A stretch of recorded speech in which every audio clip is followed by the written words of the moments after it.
صبحت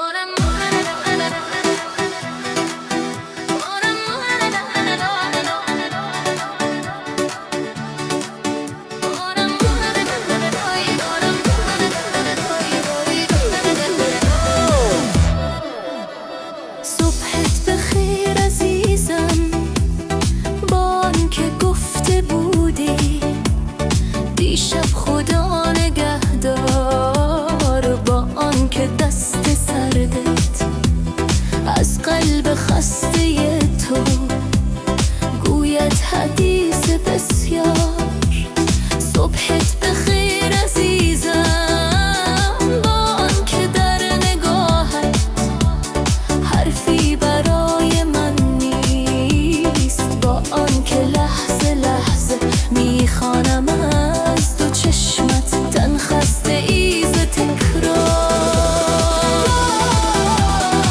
در جان عاشق من شوق جدا شدن نیست، خو کرده قفس را میل رها شدن نیست.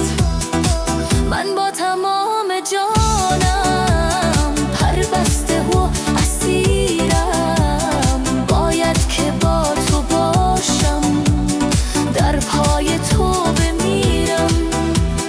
صبحت بخیر عزیزم، با آنکه گفته بودی دیشب خدا نگهدار، با آنکه دست سردت از قلب خسته تو گوید حدیث بسیار.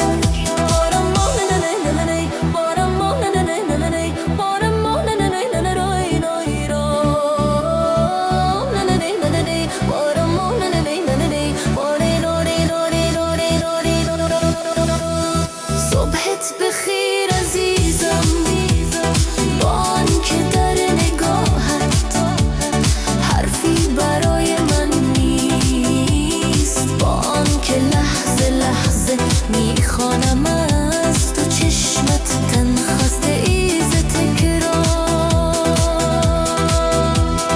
این بار غصه ها رو از دوش خسته بردار، من کوه استوارم، به من بگو نگهدار. عهدی که با تو بستم هرگز شکستنی نیست، این رشته تا دم مرگ هرگز گسستنی نیست.